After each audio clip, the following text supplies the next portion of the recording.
Are you ready? Let's go.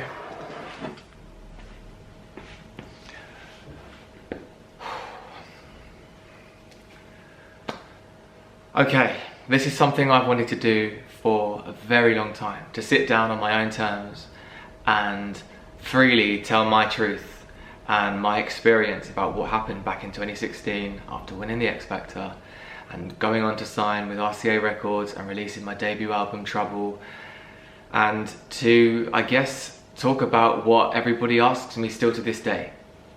What happened? The truth is, your guess is as good as mine, because I was very much kept in the dark. I was dropped by email, I had no idea what was going on half of the time, I felt blindsided. I guess the best way I could describe it is by calling it a WhatsApp group that you are the title of, that you can see everybody talking about you in, but you're not allowed to write anything. That's the best analogy I can give you, and as you can imagine, it's horrible. So that's what we're going to do in this video. I'm going to talk freely about all the things that I can remember, and actually things that now make sense to me today as an adult, as somebody who's processed this whole experience, somebody that has grown from it, strength, resilience. I've done 2 years of therapy.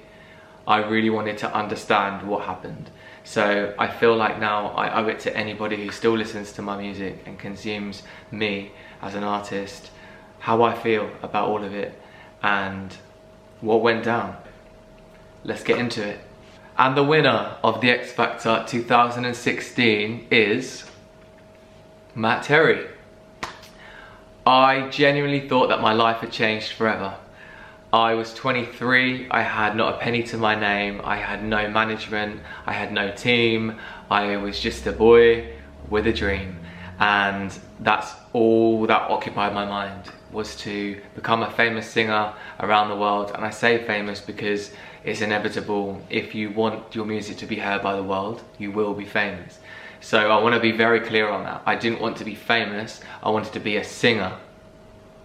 That's all. I recognize that a lot comes with that today, but then that's not something I had thought about. I was like, you know what? My life has changed now. I'm going to travel the world. I'm going to write music. I'm going to sing on stages everywhere. And that's what I thought would happen. Now, we can't blame X Factor for that. That is the music industry. That is the world. That is movies, television, media. That's what we think happens, and that's what we think all singers do all the time.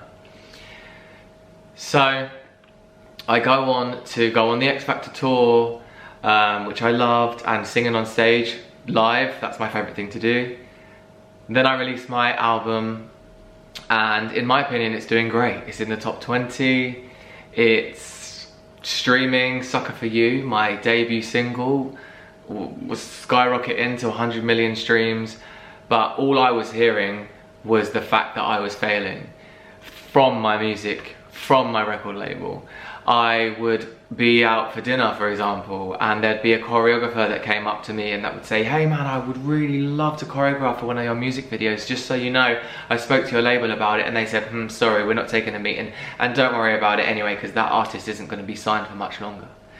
So there were strangers that knew about my destiny and my fate before I did.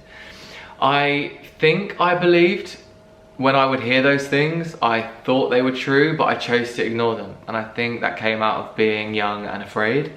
And just, I guess I'd go to bed at night and hope they weren't true. Then they're true.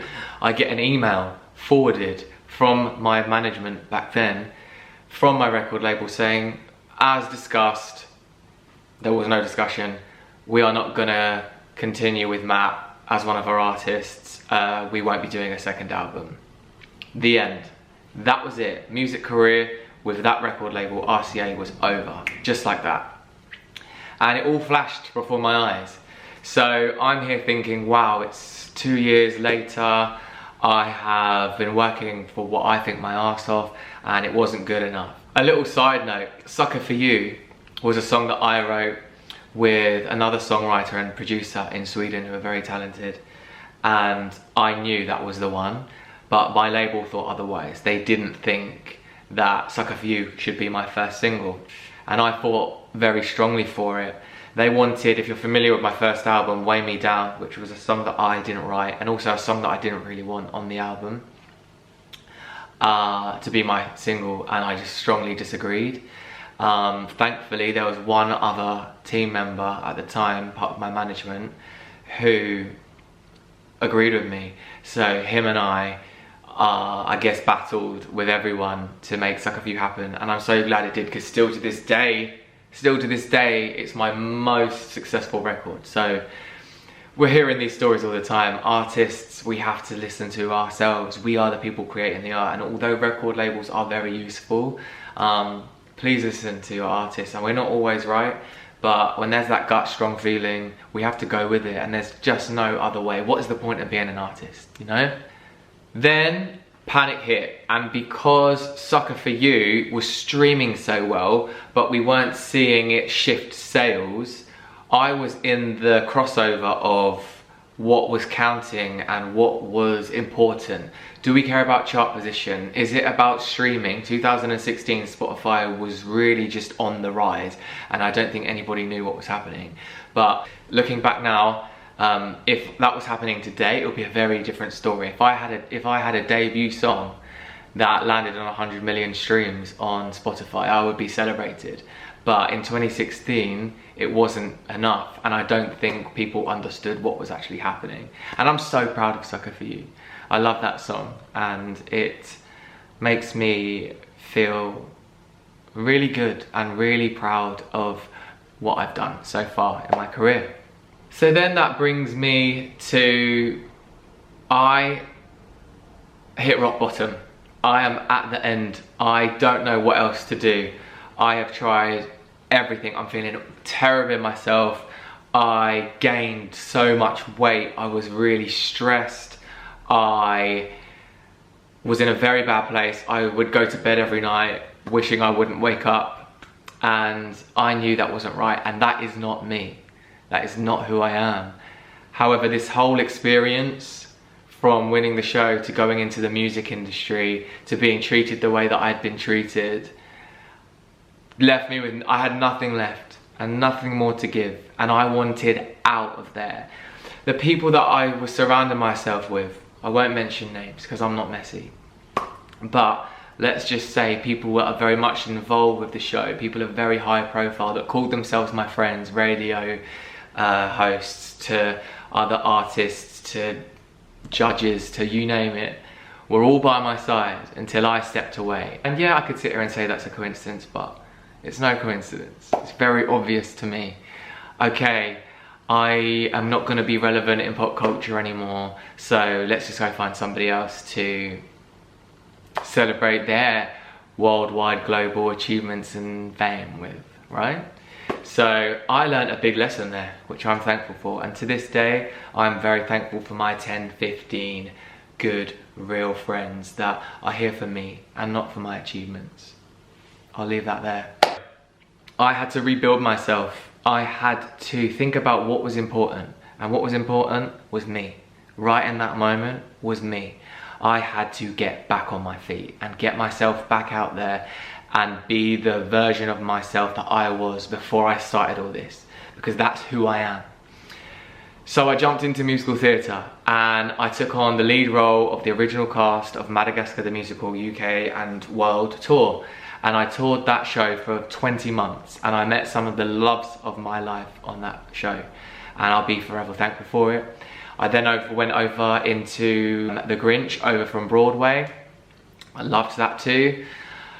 Then lockdown hit, and I was about to process everything that happened. I had a lot of losses. My nan died, who, if you guys are familiar with my journey, she was a big part of it.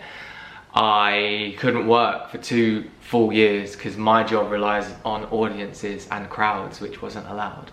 But still, I saw it as an opportunity to rebuild. So I have slowly been on a fitness journey since 2020, which brings me to today, where I've lost an incredible amount of body weight and transformed myself over 6 years. So something that I'm also very proud of, my physical change that I've done for me, for myself, to make myself feel good, and it's all mental and physical. So once lockdown finished, I jumped into another musical. I took on the role of Stacey Jacks in Rock of Ages. And all of this, yes, it is part of my dream, but it's not the dream. I love musical theatre and I will do that forever. I will songwrite. I songwrite for many artists all around the world. I don't think many people know that. I've written for lots of K-pop bands, for songs that you hear on the radio. I write all my own stuff, of course. And being creative is what I love to do and what I will always do. I've tried to walk away and I just can't. So that brings me to today.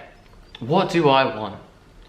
And the truth is, what I want is for my music to be heard all around the world. I want my songs to be played in every country because I feel like I have an important message. I feel like there are many, many people just like me that feel the same way that I do, that may have been treated the same way that I have in other ways.